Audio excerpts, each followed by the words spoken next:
Hi, I'm Mohit Nakra, and this is my tutorial for darts converting into pleats.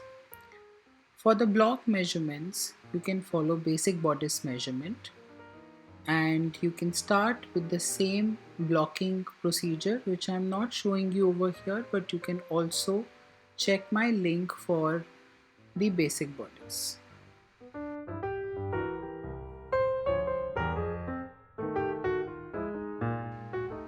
So first we will start with draping of the neckline because I am going to uh, place the pleats on the waistline.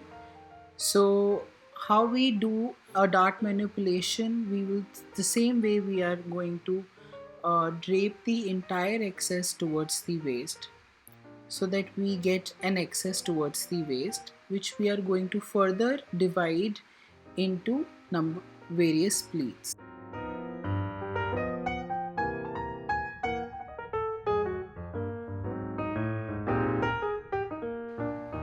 Basically, you are right now converting a big dart into smaller darts. Okay, you can also say it that it's not a different process than creating a big dart or a fat dart.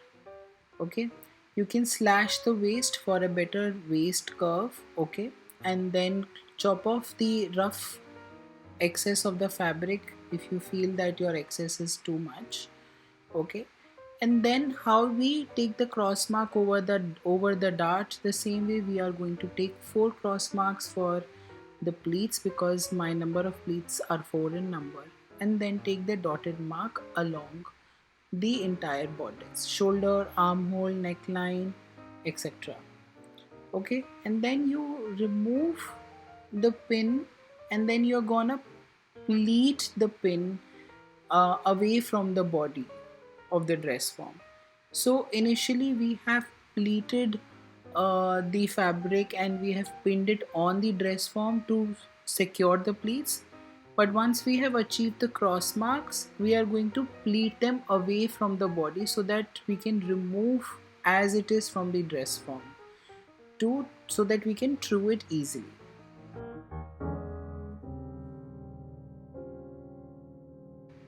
Coming on to the truing part, it's as simple as we do it in the basic bodice. Okay, we will start joining the dotted lines, start joining the curves. Okay, we will do the same procedure of dropping 1 inch down and half inch out.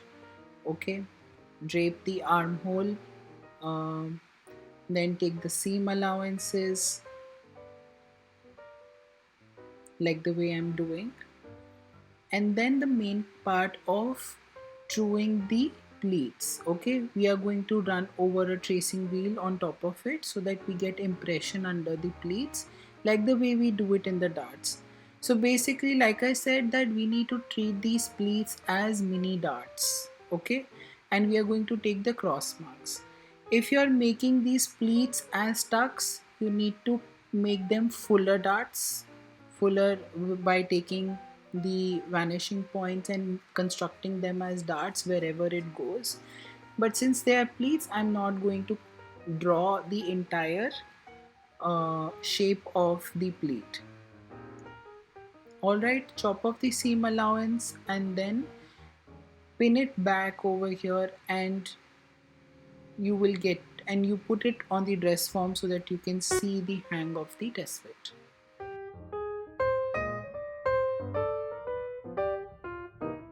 And this is your pleated bodice. Now moving on to gathers, which I'm going to show you over shoulder. So in this I'm going to show you how I'm going to work around with a different neckline. I'm taking a V neckline. The first thing I've done, I have marked it with a style tape and then take my muslin over on top of it. Okay, like the way we generally do.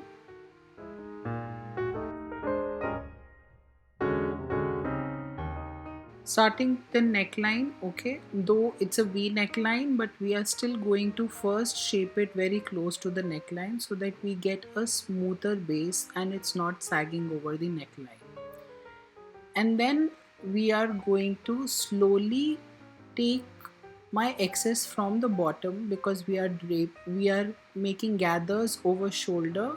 So I'm going to start from the waist and take it over the shoulder, the entire excess. Okay. Put my pins around the shoulder lines on the V neckline, where the V neckline I'm starting. Since it's a broader V neckline, so we need to also identify the cross mark very close to that neckline and take the dotted mark along the V neckline. We will roughly mark the shoulder line as per the way I am doing. Then we take a needle and a thread and knot it from one end to do hand basting. Basically, hand basting is the running stitch which we are going to run over a shoulder like the way I am doing, and this has to be repeated twice. So, and you will see how I am going to add the second layer of hand basting over it. Just watch this step very carefully.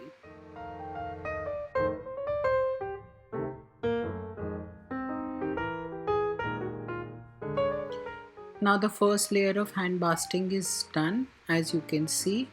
Now what we are going to do, we are going to restrict the knotted side and start pulling the fabric and start gathering it from one point without changing the width of the shoulder line what we are taking. So basically we are converting the entire dart excess into gathers by pulling that in equal levels like the way I'm doing again, and hold it tight from the back so that you can actually hold the gathers at the back. The finer the basting you will do, the finer the pleats you will get. And after achieving the right shoulder width, like the way I'm doing, you will do again a back stitch to hand tack it to lock the entire shoulder line so that your gathers will get restricted to the shoulder width. Okay, and then the truing part comes where you will start joining the dotted lines, making the curves, dropping down the armhole, making the waist curve, truing the gathered area. You need to run the tracing wheel over the gathered area so that you get the right marking over there. Though I have already run a marker line over the second hand basted line, which is the main line. Okay, but you still need to do that step so that when you open this pattern you will get rough dotted marks to develop a brown paper pattern.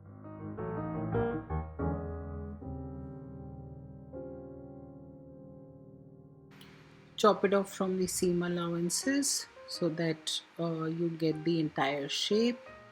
Remember that the excess thread, don't chop it off while chopping the seam allowance, because you might have to keep adjusting it till the time you put it and see the hang of it. Here you can see the hang of the test fit, how the gathers can be achieved. Okay, I have done it on shoulder. You can run the same technique on any area or any angle. And this is your pleated bodice. Okay, and they both have a very different impact. They can be tried over a very little box fitted garment also.